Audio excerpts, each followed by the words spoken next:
നാടകം ആ മനുഷ്യൻ നീ തന്നെ. രചന CJ തോമസ്. അവതരണം ജിഷ ജയരാജൻ. ഒരു ക്രിസ്ത്യൻ ഭവനം. മുറിയുടെ മധ്യത്തിലെ മേശയിൽ അതിഭീമമായൊരു ബൈബിൾ.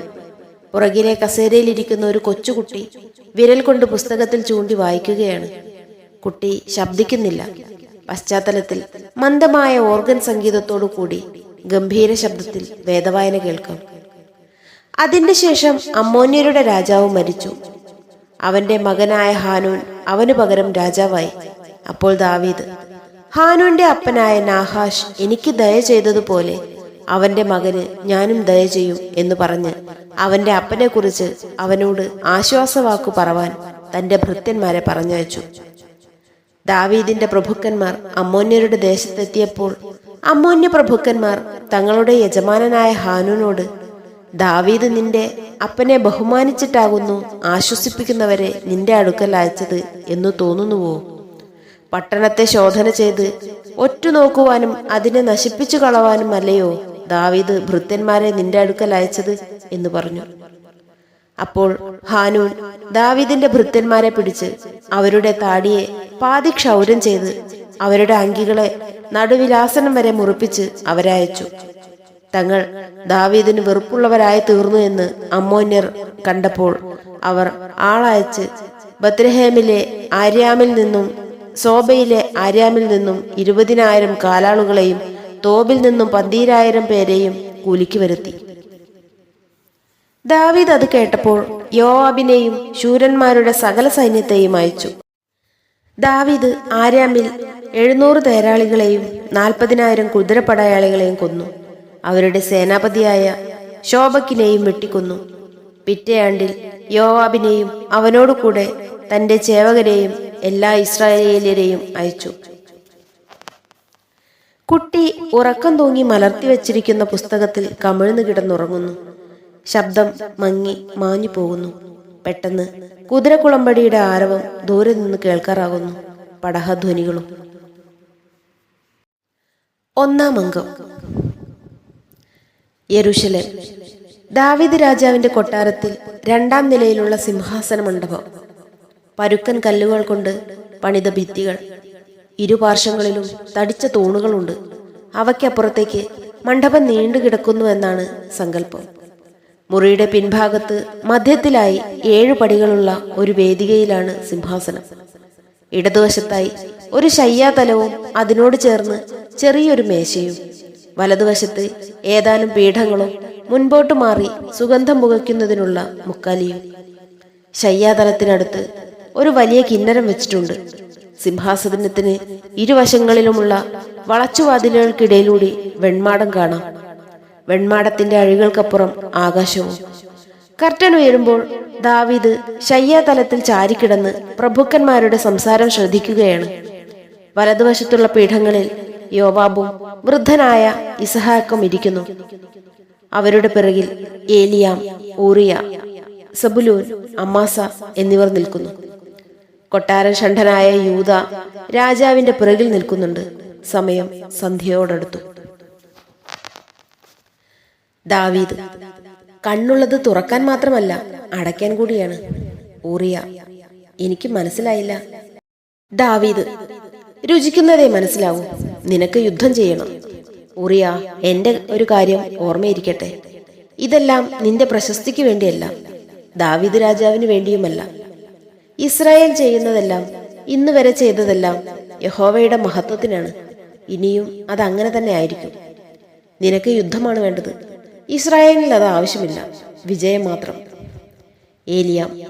യുദ്ധം ചെയ്യാതെ വിജയം എങ്ങനെ കിട്ടുമെന്നാണ് അവന്റെ സംശയമെന്നും തോന്നുന്നു. ദാവീദ്. വിജയം എങ്ങനെ കിട്ടുമെന്നല്ല, വിജയം എന്തിനു കിട്ടുമെന്നാണ്. വീരന്മാരുടെയൊക്കെ കഥയാണിത്. അവൻ യോനാഥന്റെ പാരമ്പര്യക്കാരനാണ്. സ്വപ്നം കാണുന്നത് ശിംശോനെയും. ഊറിയ. ഒരിക്കൽ. ദാവീദ് ചിരിച്ച്. ഒരിക്കൽ. അത് ശരിയാണ് ഊറിയ. ഒരിക്കൽ ഞാനും ഇങ്ങനെയൊക്കെ ചിന്തിച്ചിരുന്നു. നീ പ്രായത്തിന്റെ കാര്യം മറന്നു പോകുന്നു. ഞാൻ ഇന്ന് ചെറുപ്പമല്ല. എങ്കിലും ജീവിച്ചത് ശൗലിന്റെയും യോനാഥന്റെയും കൂടെയായിരുന്നു. പക്ഷേ അക്കാലത്തും ഞാൻ ഇഷ്ടപ്പെട്ട ജീവിതം അതായിരുന്നില്ല. ഊറിയ: എനിക്ക് അത്ഭുതമായിരിക്കുന്നു. ദാവീദ്: അതെ ഊറിയ, ഒരോടക്കുഴലും അപ്പന്റെ ആടുകളും. ആ പുൽമേടുകൾ സ്വർഗം തന്നെയായിരുന്നു. അന്ന് ഞാൻ പാടിപ്പോയി, യഹോവ എൻ്റെ ഇടയനാകുന്നു, എനിക്ക് മുട്ടുണ്ടാവുകയില്ല. പച്ചയായ പുൽപ്പുറങ്ങൾ അവൻ എന്നെ കിടത്തുന്നു, സ്വസ്ഥതയുള്ള വെള്ളത്തിനരികിലേക്ക്. സ്വസ്ഥതയ്ക്ക് വേണ്ടി ഞാൻ ഇന്ന് എന്തു തന്നെ കൊടുക്കുകയില്ല. ആ പുല്ലാങ്കുഴലിനു വേണ്ടി ഈ ചെങ്കോൽ. ഓ, ഞാൻ എന്നെ തന്നെ മറന്നുപോയി. ഇസ്ഹാക്ക്: അത്ഭുതമില്ല. ഊറിയ ഒന്ന് മനസ്സിലാക്കണം, യുദ്ധം ഒരു രസമല്ല, ഒരാവശ്യം മാത്രമാണ്. നമുക്കും അവർക്കും കൂടി ഒരുമിച്ച് ജീവിക്കാൻ ഈ നാട്ടിൽ ഇടമില്ല. അതുകൊണ്ട് ഒരു കൂട്ടർ തോറ്റേ മതിയാവൂ.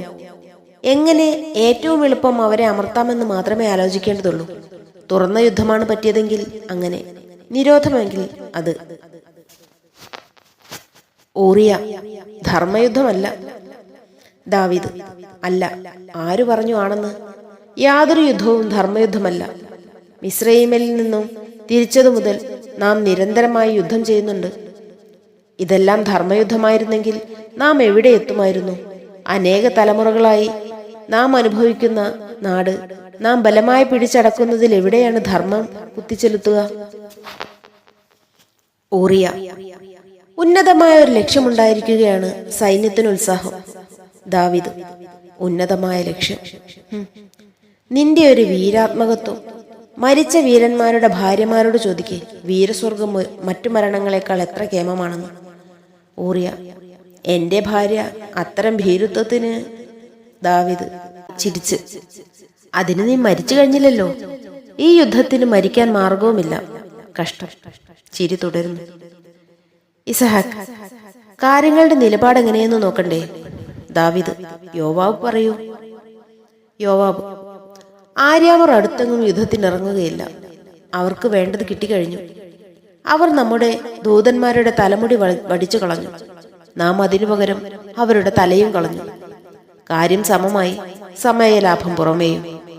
അപ്പോൾ ആ വശത്തു നിന്ന് അപകടമില്ല. നിലത്തു നോക്കി ചിരിച്ചുകൊണ്ട്: പെണ്ണുങ്ങൾ ആയുധമെടുത്തില്ലെങ്കിൽ? ഇസ്ഹാക്ക്: അതിലും ഇസ്രായേൽ തോൽക്കാറില്ല. സംഘത്തിൽ പ്രായമായവർ ചിരിക്കുന്നു. യോവാബ്: യബൂസിനെയും കാര്യമാക്കാനില്ല. പൊതുശത്രുവിനെതിരായി യോജിക്കുകയെന്നും മറ്റും പറഞ്ഞാൽ അവർക്ക് മനസ്സിലാവുകയില്ല. അവർ കാണിക്കുന്നതൊന്നും യുദ്ധതന്ത്രമല്ല, മുട്ടാപ്പോക്കാണ്. അങ്ങുകൂടി ഉണ്ടായിരുന്നെങ്കിൽ. ദാവീദ്: വയ്യ യോവാബ്, തല പണയം വെക്കാതെ ഭരിക്കാൻ മാത്രം ഞാൻ യുദ്ധം ചെയ്തു. ഇനി സമരമഹിമയൊക്കെ നിങ്ങൾക്ക്. ഇസ്ഹാക്ക്: യഹോവയ്ക്ക് വേണ്ടി. ഊറിയ: യഥാർത്ഥത്തിൽ ഇതൊരു സമരമല്ലല്ലോ. ദാവീദ്: ബുദ്ധി ഉപയോഗിച്ച് നടത്തുന്നത് സമരമല്ലെന്നാണോ? യോവാബ്: ഞങ്ങൾ പരിചയിച്ച വിദ്യയല്ലെന്ന് മാത്രം. ദാവീദ്: സാരമില്ല, പഠിപ്പിച്ചു തരാം. പെട്ടെന്ന് എഴുന്നേറ്റ് യോവാബിന്റെ വാൾ വാങ്ങിച്ച് രംഗത്തിന്റെ നടുക്ക് വന്ന് ഒരു കാൽമുട്ട് കുത്തി നിന്ന് വാൾ കൊണ്ട് നിലത്ത് വരച്ചു കാണിക്കുന്നു. മറ്റുള്ളവർ എഴുന്നേറ്റ് പുറകിൽ വന്നു നിന്ന് ശ്രദ്ധിക്കുന്നു. ഇതാണ് യോർദാൻ നദി. ഇവിടെ നിങ്ങൾ നദി കടക്കുന്നു. ഇവിടെ നിന്ന് നേരെ കിഴക്കോട്ട് പോവുക. അവിടെ എങ്ങും ഒരാക്രമണവും ഉണ്ടാവുകയില്ല. ആര്യാമ്യരുടെ നില നാം കണ്ടല്ലോ. ഇവിടെ രബ്ബ. ഇത് രബ്ബയ്ക്ക് പടിഞ്ഞാറ് വശത്തുള്ള മൈതാനം. ഇസ്ഹാക്ക്: അങ്ങ് ഈ വഴികളൊന്നും മറന്നിട്ടില്ലല്ലോ. ദാവീദ്: എങ്ങനെ മറക്കും? അന്ന് തലയ്ക്ക് ഭാരമില്ലായിരുന്നു. കിരീടം പിന്നെയല്ലേ കിട്ടിയുള്ളൂ. പോരെങ്കിൽ ശമൂവേലിന്റെ എണ്ണയാണ് തലയിൽ. ശരി. ഊറിയ, മൈതാനത്തിലെത്തിയാൽ എന്തു ചെയ്യണം? ഊറിയ: ഒന്നും ചെയ്യേണ്ടെന്നല്ലേ? ദാവീദ്: കയറി ആക്രമിക്കേണ്ട എന്ന് മാത്രം. യുദ്ധം വേണ്ടെന്നല്ല. ഈ വശത്ത് ഒരു പാറക്കെട്ടുണ്ട്. അതുവഴി ഏലിയാം ഒരു ചെറു സൈന്യവുമായി പട്ടണത്തിന്റെ കിഴക്ക് വശത്തെത്തി താവളമടിക്കുക. പക്ഷേ അപകടം കിടക്കുന്നത് ഇവിടെ വടക്ക് വശത്താണ്. അവിടെയാണ് അവരുടെ കിണറുകൾ. അത് അവർ പെട്ടെന്ന് ഒഴിഞ്ഞു മാറുകയില്ല. ഊറിയ ആ കിണറുകൾ പിടിക്കണം. പട്ടണത്തിലേക്ക് ആരെയും കടക്കാനും പട്ടണത്തിൽ നിന്ന് പുറത്തു പോവാനും സമ്മതിക്കരുത്. എഴുന്നേറ്റ് നടന്നുകൊണ്ട് 30 ദിവസത്തിനകം രബ്ബ കീഴടങ്ങും. ഒറ്റുകാരെ അയച്ചോ? യോവാബ്: അവർ നേരത്തെ പോയിട്ടുണ്ട്. അവിടെ വലിയ തയ്യാറൊന്നും ഉണ്ടെന്ന് തോന്നുന്നില്ല. ദാവീദ്: വെള്ളത്തിന്റെ കാര്യം പ്രത്യേകം ശ്രദ്ധിക്കൂ. യോവാബ്: എനിക്ക് ഇത്തരം യുദ്ധമാണ് ഇഷ്ടം. ഈ വെട്ടും തടയുമെല്ലാം ഞാൻ വെറുത്തു. ഇസഹാക്ക്: അങ്ങേക്ക് ഇവിടെ തന്നെ ഉണ്ടല്ലോ പിടിപ്പത് യുദ്ധം. ദാവീദ്: ഇസഹാക്കിന്റെ നാക്കിന്റെ മൂർച്ച വാളിനുണ്ടായിരുന്നെങ്കിൽ. ഊറിയ: ഈ യുദ്ധത്തിൽ. ദാവീദ്: അവന്റെ ഇളക്കം തീർന്നിട്ടില്ല. ചെറുപ്പക്കാരാ, നിനക്കിത് മനസ്സിലാവുകയില്ലേ? അനാവശ്യമായി ഒരൊറ്റ ആളിനെ ചെലവാക്കാൻ ഇസ്രായേലിന് കഴിവില്ല. യുദ്ധം ജീവിതവ്രതമോ മറ്റോ ആണോ? നിനക്ക് കൊല്ലാൻ മാത്രമല്ല സാധ്യത, ഊറിയ, കൊല്ലപ്പെടാൻ കൂടിയുണ്ടെന്ന് ഓർമ്മിക്കൂ. യുദ്ധം എന്ന് പറഞ്ഞാൽ വല്ലവരുടെയും കഴുത്ത് വെട്ടുന്നത് മാത്രമാണ് ചിലർക്ക് ഓർമ്മ. സ്വന്തം തലയ്ക്കും സ്ഥാനഭ്രംശം സംഭവിക്കാമെന്ന് മറക്കേണ്ട. നിനക്ക് മുമ്പും ഇസ്രായേലിൽ വീരന്മാരുണ്ടായിട്ടുണ്ട്. ശിംശോൻ എവിടെയാണ് അവസാനിച്ചത്? യോനാഥൻ ഇന്നെവിടെ? ശൗലിന്റെ കുന്തത്തണ്ട് നിനക്ക് എടുത്തു പൊക്കാൻ കഴിയുമായിരുന്നില്ല, ഊറിയ. കുറെ കൂടി ശാന്തനായി: ഞാൻ ഇത്രയെല്ലാം പറഞ്ഞതുകൊണ്ട് അമ്മോന്യരോട് കരുണ കാണിക്കണമെന്നർത്ഥമില്ല. അവരത്ര പന്തിയായ അയൽക്കാരല്ല. ഊറിയ: നീ നിരാശപ്പെടാനില്ല. യുദ്ധങ്ങൾ ഇനിയും കിടക്കുന്നതേയുള്ളൂ. എപ്പോഴാണ് പുറപ്പെടുക യോവാബ്? യോവാബ്: നാളെ അതിരാവിലെ എന്നാണ് വെച്ചിരിക്കുന്നത്. ദാവീദ്: ശരി, അത് മതിയാകണം. രാവിലെ തിരിച്ചാൽ സന്ധ്യയോടെ യോർദാനിലെത്താം. അവിടുത്തെ കാര്യങ്ങളെല്ലാം ഞാൻ തന്നെ നോക്കിക്കൊള്ളാം. അമാസയ്ക്ക് പുറമെ ഇസഹാക്കുമുണ്ടല്ലോ. ശരി. എല്ലാവരും എഴുന്നേൽക്കുന്നു. യഹോവ അനുഗ്രഹിക്കട്ടെ. എല്ലാവരും കുനിഞ്ഞ് 7 പ്രാവശ്യം നിലം തൊട്ട് വന്ദിച്ചു പോകുന്നു.